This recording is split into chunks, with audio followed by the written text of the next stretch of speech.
1984년에 개봉되어 85년 거행된 아카데미 시상식에서 무려 8개 부문에서 상을 받았던 아마데우스라는 영화가 있습니다.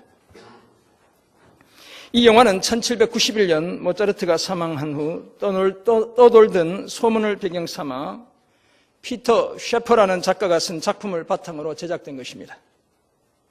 실제로 일어난 일 또는 소설로 가미된 일이 합쳐져서 영화의 시나리오가 된 것입니다.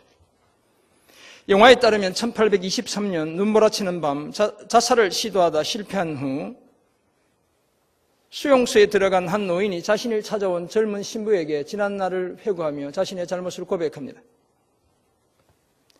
그 노인이 바로 오스트리아 황제의 궁정 악사였던 살리에리라는 인물이었습니다. 이 살리에리는 가난한 시골 출신이었지만 음악에 매료되어 그 음악의 아름다움에 매료되어 각고의 노력으로 교회 지휘자가 되었고 마침내 궁정 악사 자리까지 오르게 되었습니다. 우연한 기회에 볼프강 아마데우스 모차르트의 공연을 보고서는 모차르트의 천재성에 감탄했습니다. 살리에리가 미리 짜여있는 형식을 준수하고 음악에 관한 주제도 하나님을 찬양하는 전통적인 교회 중심의 대세를 따르는 음악가였다면 모차르트는 우리가 잘 아는 대로 신들린 연주력과 타의 추종을 불허하는 편곡 능력 그리고 시대의 감성을 뛰어넘는 작곡 실력까지 갖춘 천재적인 음악가였습니다. 하루하루 하나님께 감사를 드리고 불굴의 의지로 자신을 채찍질하는 수도자 같은 삶을 살고 있던 살리에리에게 모차르트란 존재는 그저 경이롭고 부러운 대상으로 다가왔습니다. 그런데 모차르트는 음악적 천재성에도 불구하고 일상생활은 폐인에 가까울 만큼 방탕했습니다. 그런 생활에도 불구하고 모차르트의 작품들은 세간의 관심을 끌었고 유명 오페라 배우들의 개인 교사가 되었을 뿐만 아니라 화류계의 유명 인사로 승승장구했습니다. 결국엔 살리에리가 궁정 악사로 있던 오스트리아의 황제에게까지 소문이 들어갔고 어떻게 작품을 구성해도 황제는 늘 모차르트의 그 음악을 좋아했습니다. 음악을 너무나 사랑하지만 자신의 재능의 한계를 느낀 살리에리는 그러한 모차르트를 가까이 혹은 멀리서 지켜보며 하나하나 작품이 나올 때마다 그의 작품에 대해서는 감탄을 금치 못하면서도 그러한 위대한 작품들이 모차르트와 같은 이 방탕한 인간으로부터 나온다는 사실에 저주를 퍼부었습니다.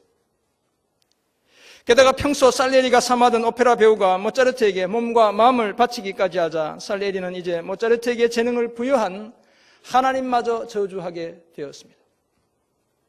더구나 모차르트는 그 이름까지도 볼프강 아마데우스 모차르트였습니다. 아마데우스라는 말의 뜻이 무엇입니까? 하나님의 사랑을 받는 자였던 것입니다. 이런 모차르트를 바라보는 살리에리에게 하나님의 은혜는 불공평해 보였습니다. 경건한 삶을 힘쓰며 죽도록 노력해도 방탕한 모차르트의 천재성을 따라잡을 수 없었습니다.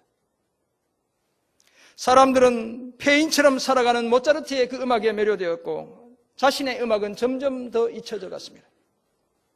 공평한 하나님으로부터 이런 불공평한 은혜가 흘러나온다는 것이 도무지 이해가 되질 않았습니다. 오늘 보면 마태복음 20장 1절부터 16절에 등장하는 포도원의 품꾼들 중 많은 사람들이 이 살리에리처럼 그렇게 생각했습니다.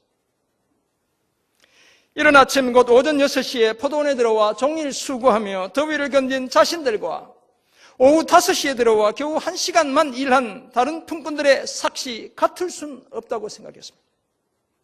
당연히 주인이 불공평하다고 생각했습니다. 그래서 불만을 터뜨렸습니다. 그러나 실상은 그렇지 않습니다. 겉으로 보기와는 달리 주인은 아주 공평한 사람이었습니다. 그래서 주인인 하나님이 주는 싹 곧 그 은혜는 공평한 은혜인 것입니다. 왜냐하면 사실 우리는 몇 시에 포도원의 품꾼으로 들어왔든지를 불문하고 아예 그 싹을 받을 자격조차 없는 사람들이기 때문에 그렇습니다. 그리고 다른 사람들의 눈에는 오늘 우리가 받는 싹, 곧 하나님의 은혜도 똑같이 불공평하게 보이기 때문에 그렇습니다. 그러므로 겉으로 불공평해 보이는 하나님의 구원의 은혜는 사실 가장 공평한 은혜인 것입니다. 이와 같은 사실을 말씀하는 포도원 품꾼의 비유를 통해 우리는 하나님의 은혜와 관련해서 다음과 같은 몇 가지 사실을 발견하게 하게 됩니다. 우리가 너무나 잘 아는 비유이죠. 먼저 겉으로 보기에 하나님의 은혜는 불공평하다는 것입니다. 우리는 포도원 품꾼들의 반응을 통해 그 사실을 발견하게 됩니다.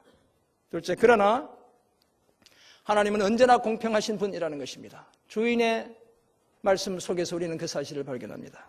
끝으로 따라서 은혜는 모든 사람들에게 가장 공평하다는 것입니다. 그래서 오늘 설교의 제목이 무엇입니까? 불공평해 보이는 가장 공평한 은혜인 것입니다. 오늘 본문의 포도원 품꾼의 비유는 마태복음 19장 29절에서 언급하고 있는 영생이라는 주제와 관련되어 있습니다. 그리고 이 영생이라는 주제는 마태복음 20장 1절 오늘 본문을 시작하는 그 첫 절에서는 천국이라는 말로 대체되어 사용되고 있는 것입니다.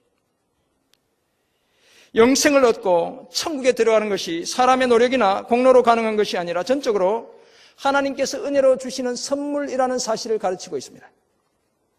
예수님은 비유를 통해 오직 하나님의 은혜로만 얻을 수 있는 것이 영생이고 오직 하나님의 은혜로만 들어갈 수 있는 곳이 천국이라는 사실을 가르쳐 주셨던 것입니다.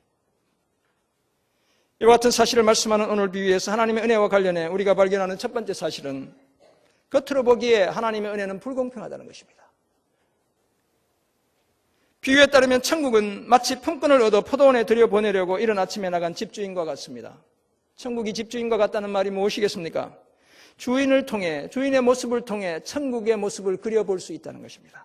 천국의 모습을 짐작해 볼 수 있다는 것입니다. 주인은 그 아침 곧 오전 6시에 하루 한 데나리온, 곧 그 당시 노동자 하루 일당을 약속하고 품꾼들을 포도원에 들여보냈습니다. 그런데 제3시, 요즘 시간으로 9시에 나가보니 장터에 놀고 있던 사람들이 있었습니다. 1부 예배 오신 분은 이른 아침, 2부 예배 오신 분은 제3시에 오신 분이고 오늘 지금 오신 분은 제6시에 오신 분인가? 네. 아니네. 제9시에 오신 분이네. 아무튼 6시에 오신 분이네요.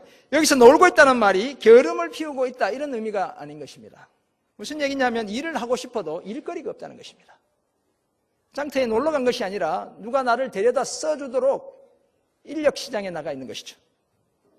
그렇다면 그 사람들은 만약 그날에 일당을 벌지 못하면 아마도 온 식구들이 우리말로 좀 거친 말로 목구멍에 풀칠하기도 어려운 그런 사람들이었을 수 있습니다.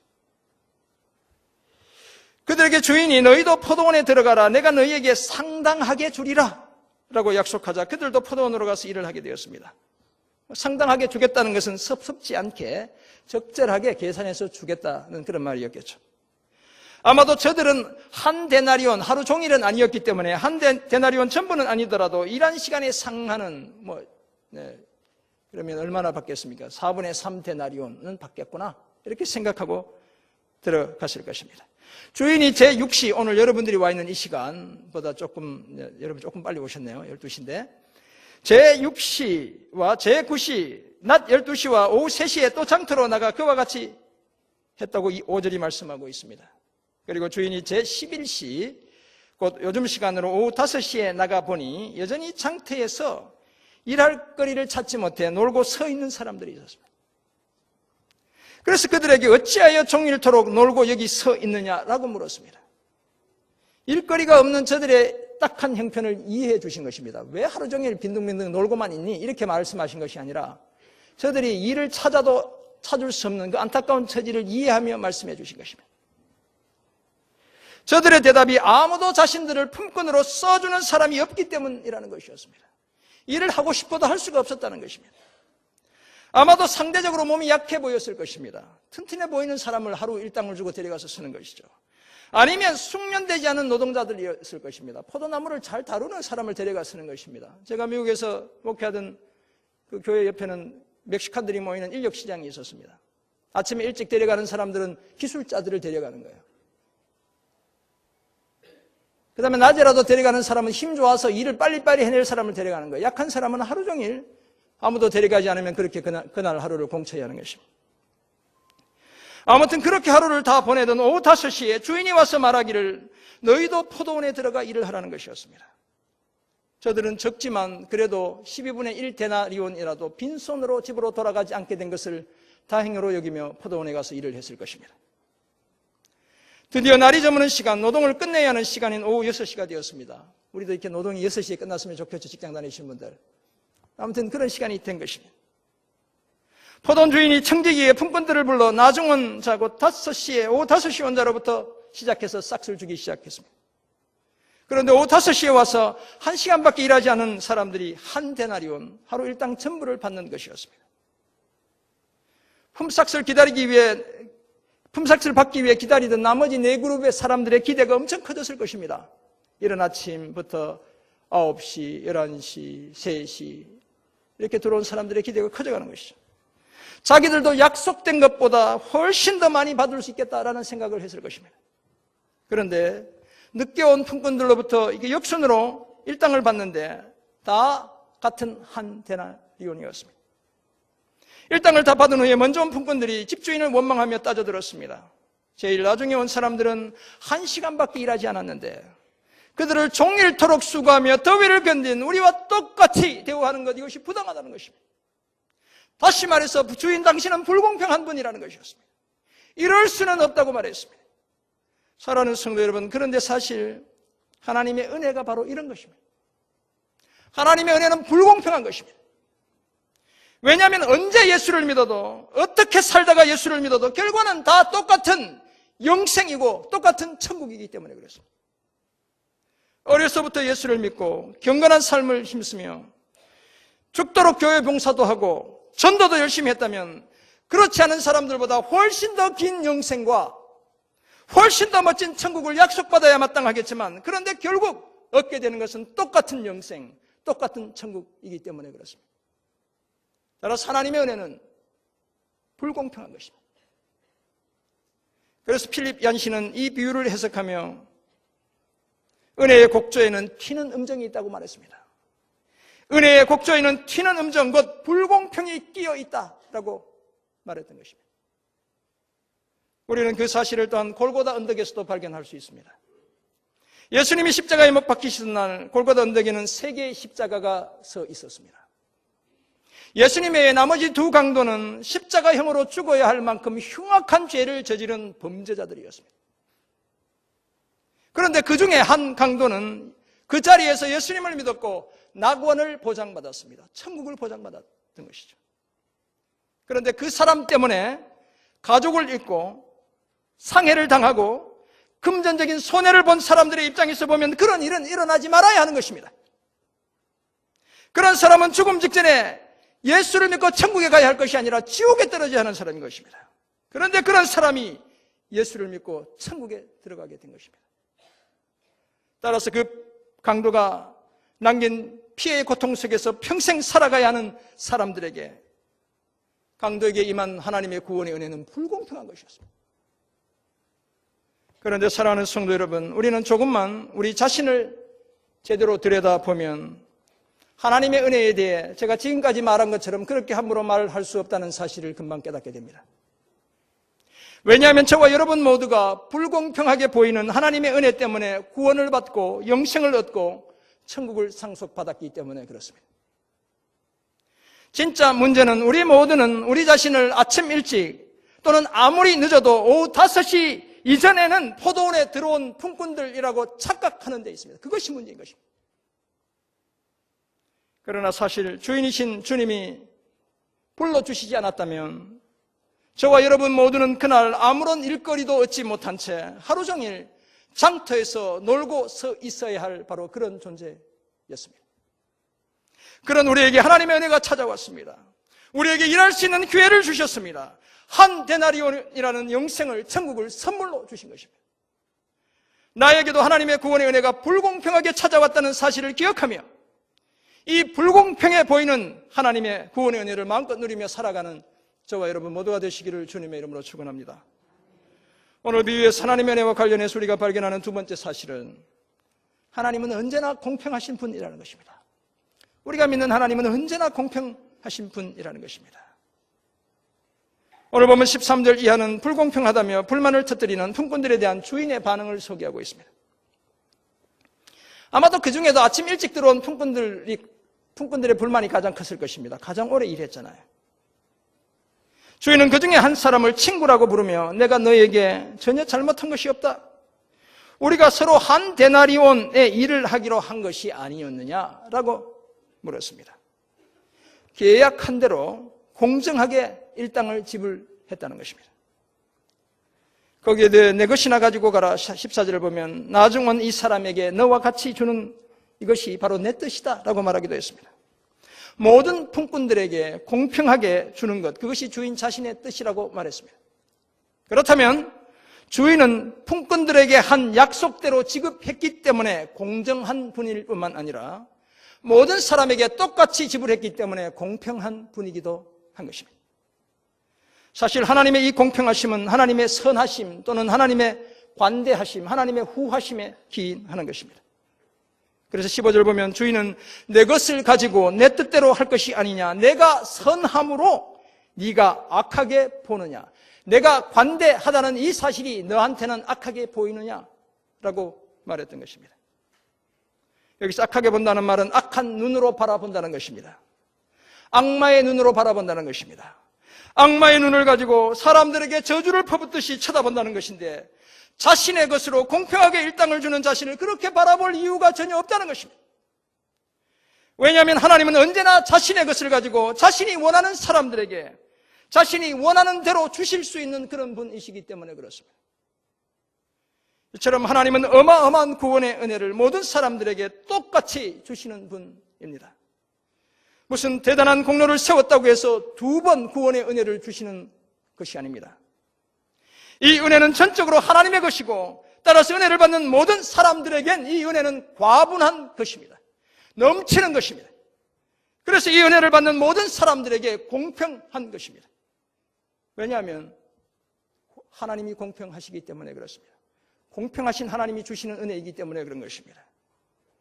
더구나 하나님은 품삯을 주시는 분이 아니라, 사실은 하나님은 품삯을 주시는 분이 아니라 선물을 주시는 분이라는 사실을 우리는 기억해야 합니다. 이 비유의 핵심은 바로 그 사실을 전달하는 데 있습니다. 구원이라는 은혜의 선물을 모든 사람들에게 똑같이 주시는 분이 바로 하나님이라는 것입니다. 은혜의 선물을 똑같이 나누어 주시는 분이시기 때문에 하나님은 공평한 분인 것입니다. 그러므로 사랑하는 성도 여러분, 말도 안 되는 사람이, 내가 보기에는 도저히 그러지 않아야 할 것 같은 사람이 구원의 은혜를 누린다고 해서 너무 뾰족한 눈으로, 악마의 눈으로 그 사람을 쳐다볼 필요가 없습니다. 왜냐하면 나 자신이나 그 사람이나 다 똑같은 영생을 얻게 되는 이 공평함이 공평하신 하나님으로부터 나온 것이기 때문에 그렇습니다. 더구나 저와 여러분 또한 누군가가 뾰족한 눈을 하고 쳐다보아야 할 대상이기 때문에 그렇기도 한 것입니다. 누군가가 보기에는 저와 여러분이 누리는 이 은혜가 불공평하게 보일 수 있기 때문에 그런 것입니다. 다시 말해서 누군가의 눈에는 부당하고 불공평하게 보이는 그런 은혜를 누리고 있는 사람들이 바로 오늘 저와 여러분이기 때문에 그런 것입니다. 사랑하는 성도 여러분, 굳이 포도원의 주인의 잘못을 따진다면 불공평한 사람들을 공평하게 대해준 잘못밖에 없습니다. 불공평한 저와 여러분을 공평하게 한 데나리온, 천국과 영생을 준 잘못밖에 없는 것입니다. 자격이 없는 사람들에게도 한 데나리온의 일당을 준 잘못 외에 아무런 잘못도 없습니다. 사실 맨 처음 온 사람들 외에는 모든 품꾼들이 다 처음에 자신이 기대했던 것보다 훨씬 더 받았습니다. 그런 은혜를 베푸시는 주인, 곧 하나님을 불공평하다고 말하는 것은 주인의 처사가 부당하기 때문이 아니라 품꾼들과 저와 여러분의 지나친 욕심 때문에 그렇게 말하는 것입니다. 만약 하나님이 정말 불공평하시다면 우리가 예수를 믿으면서도 서로 얼마나 비교하고 따지고 다투며 시기하고 살아가겠습니까? 공평하신 하나님께서 저와 여러분에게 똑같은 구원의 은혜를 베풀어 주셨기에 오늘 우리는 이렇게 아름다운 공동체를 이루며 함께 믿음의 경주를 달려가고 있는 것입니다. 이 사실을 기억하고 우리 모두에게 같은 은혜를 베푸신 공평하신 하나님께 늘 감사드리며 살아가는 저와 여러분 모두가 되시길 주님의 이름으로 축원합니다. 오늘 위에서 하나님의 은혜와 관련해서 우리가 발견하는 마지막 사실은, 따라서 은혜는 모든 사람에게 가장 공평하다는 것입니다. 사실 하루 종일 일한 품꾼들의 경우에도 그 대가가 부당한 것은 결코 아니었습니다. 그들은 모두 처음 약속대로, 오늘 보면 2절, 13절은 약속이라는 말이 등장하는데 다 처음 약속대로 한 데나리온을 받았습니다. 처음부터 그렇게 하기로 말을 맞췄던 것입니다. 헬라어 동사를 보면 아주 재미있게 표현되어 있습니다. 소리를 같이 맞추다 이런 단어가 사용되고 있어요. 처음에 다 어그리 했다는 것입니다. 서로 다 동의했다는 것입니다. 그 약속에 따라 싹도 집을 받았던 것입니다. 따라서 그들이 느끼는 박탈감은 상대적인 박탈감이었지 절대적인 박탈감이 아니었습니다. 모든 사람이 공평하게 한 데나리온씩을 받은 것뿐이었습니다. 그리고 사실 그것으로 충분했습니다. 만약 주인이 가장 늦게 들어온 사람들에게 준 것보다 일찍 들어온 사람들에게 더 적게 주었다면 어쩌면 그것은 불공평한 일일 수 있습니다. 그렇지 않고 주인은 모두에게 똑같은 한 데나리온, 똑같은 영생, 똑같은 천국을 은혜의 선물로 주었습니다. 물론 아무런 인센티브를 챙기지도 못한 품꾼들의 경우 섭섭하기는 했겠지만 그렇게 받은 한 데나리온도 자신의 가족들이 하루를 살아가기에 충분한 돈이었습니다. 어쩌면 불평을 터뜨리던 그들은 오늘처럼 내일도 주인에 의해 먼저 선택될 가능성이 많은 사람들이었습니다. 늘 일할 기회를 먼저 찾을 수 있는 그런 사람들이었습니다. 삶의 안정감이라는 측면에서 보면 불평을 터뜨리던 그들이 훨씬 더 인센티브를 받고 살아가던 바로 그런 자들이었습니다. 그런데 우리는 종종 오늘 본문 16절을 해석하면서 마치 우리 인생에 대역전이 일어나는 것처럼 해석하기도 합니다. 16절의 내용이 무엇입니까? 이와 같이 나중된 자로서 먼저 되고 먼저 된 자로서 나중되리라. 그래서 오늘 좀 찌질하게 살아가는 어떤 분들은 나도 언젠가 잘 살 수 있겠구나 이렇게 생각한다는 것이 이 본문을 읽으면 그렇지 않다는 걸 제가 말씀드리려고 합니다. 오늘 이 내용을 접하면서 새로운 우열의 관계가 세워지는 것처럼 생각하는 그런 분들이 들어있습니다. 그러나 그렇지 않습니다.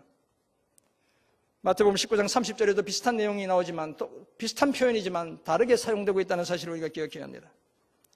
비유에서 제일 먼저 포도원에 들어온 품꾼도 제일 마지막에 들어온 품꾼도 다 모두 예수를 믿는 하나님의 백성들을 지칭하는 것입니다. 그렇다면 이 말씀은 위치나 자격의 우열을 가리키는 말씀이 아닙니다. 상을 받는 순서를 가리키는 것입니다. 왜냐하면 결국 모든 성도들에게 베푸시는 하나님의 구원의 은혜는 다 똑같기 때문에 그렇습니다. 그리고 사실 이 순서는 언제나 가변적인 것입니다. 교차적이기도 한 것입니다.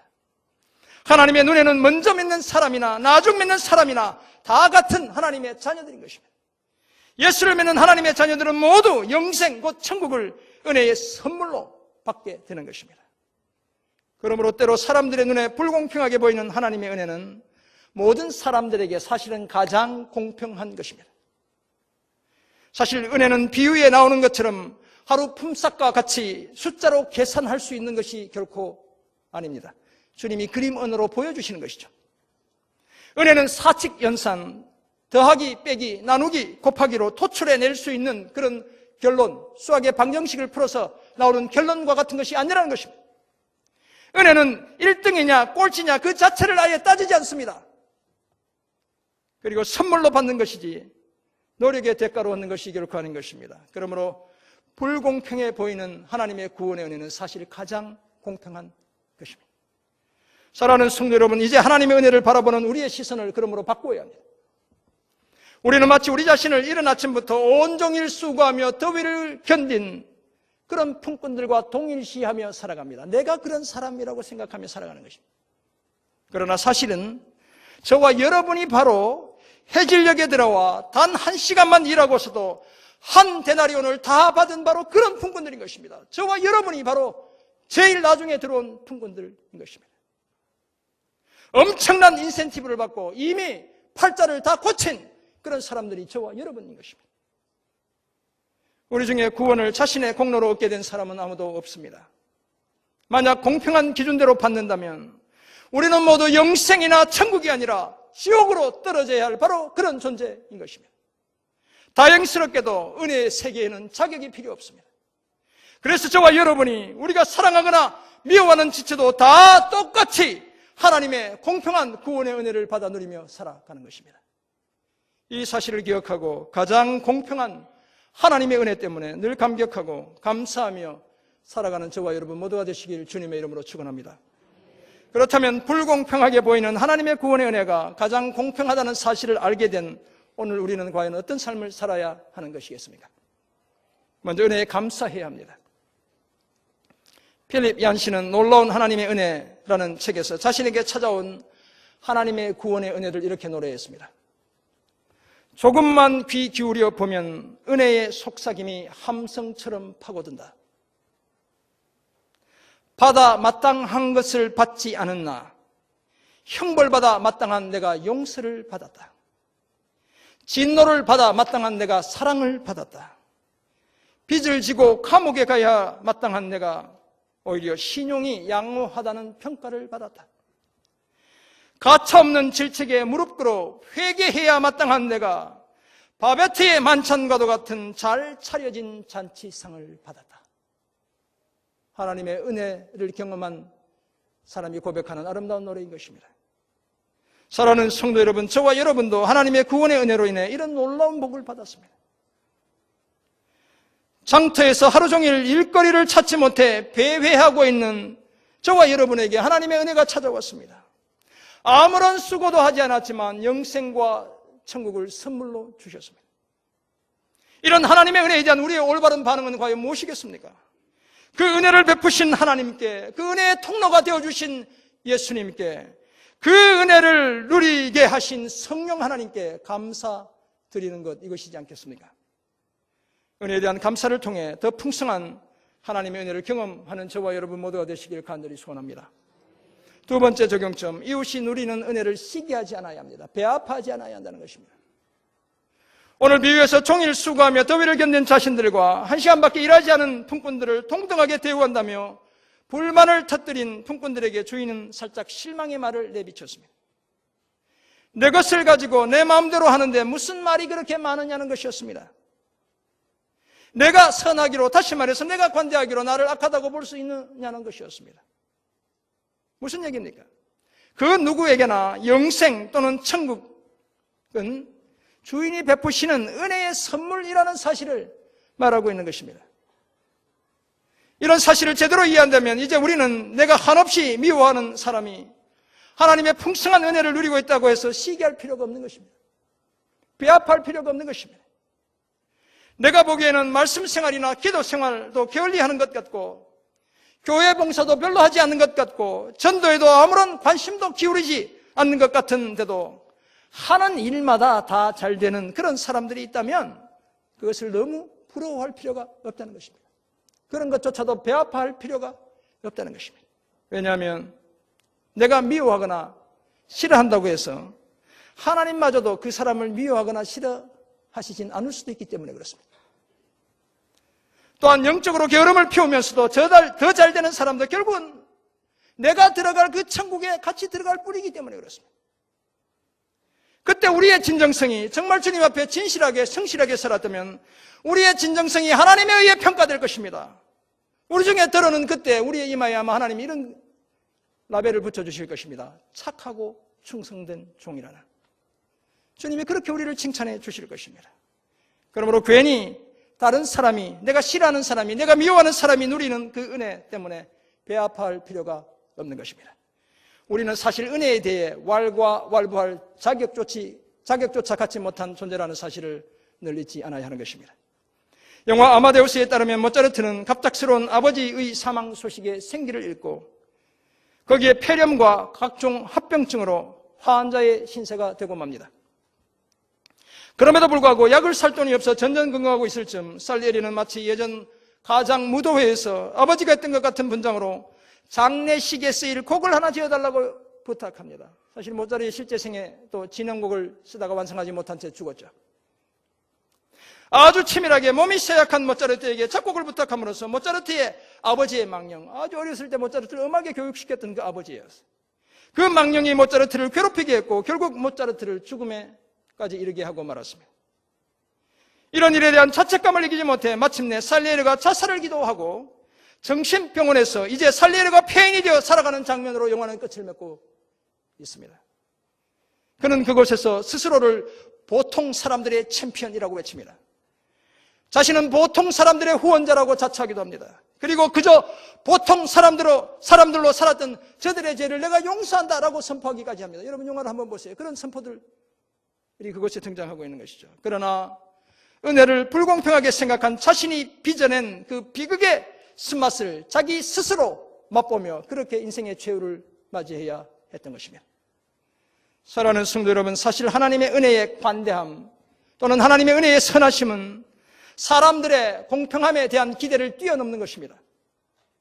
우리 중에 그 누구도 자신들이 받을 것보다 은혜를 적게 받은 사람은 아무도 없습니다. 우리 중에 그 누구도 내가 받아야 할 은혜보다 적게 받은 사람은 아무도 없다는 것입니다. 다만 우리 중에 어떤 사람들은 예상보다 훨씬 더 많은 은혜를 받았을 뿐인 것입니다. 저와 여러분은 사실 우리가 받아야 할 은혜보다 훨씬 더 많은 은혜를 받은 존재일 뿐인 것입니다. 그저 살리에리와 같은 보통 사람들도 아니면 모차르트와 같은 천재도 구원의 은혜는 다 선물로 받는 것입니다.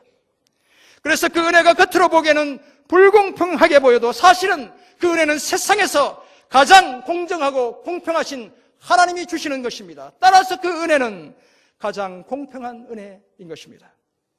온 인류는 너나 할 것 없이 모두가 그 은혜를 받을 자격이 전혀 없지만 하나님께서는 은혜가 은혜되게 하기 위해 저와 여러분에게 값없이 그저 공짜로 그 구원의 은혜를 선물로 주신 것입니다. 그러므로 이 사실을 기억하고 이제는 은혜에 감사하는 삶을 살아야 합니다. 더 이상 남이 누리는 그 은혜에 시기하지 않아야 합니다. 배 아파하지 않아야 합니다. 아무리 늦게 시작해도 똑같은 구원의 은혜를 베푸시는 하나님의 그 선하심을 기억하고 가장 공평한 하나님의 그 은혜에 늘 붙들려 살아가는 저와 여러분 모두가 되시기를 주님의 이름으로 축원합니다. 아멘. 기도하겠습니다. 하나님 아버지, 오늘 우리에게 주신 귀한 말씀을 기억합니다. 주님의 은혜가 필요한 하나님의 자녀들에게 폭포수와 같은 은혜가 부어지는 역사 있게 도와주옵소서. 그 공평한 은혜 때문에 오늘 우리가 이 아름다운 삶을 살고 있다는 사실을 결코 잊지 않게 하시고 늘 은혜에 붙들려 살아가는 주님의 자녀들 다 되게 도와주옵소서. 감사드리며 존귀하신 예수 그리스도의 이름으로 기도드립니다. 아멘.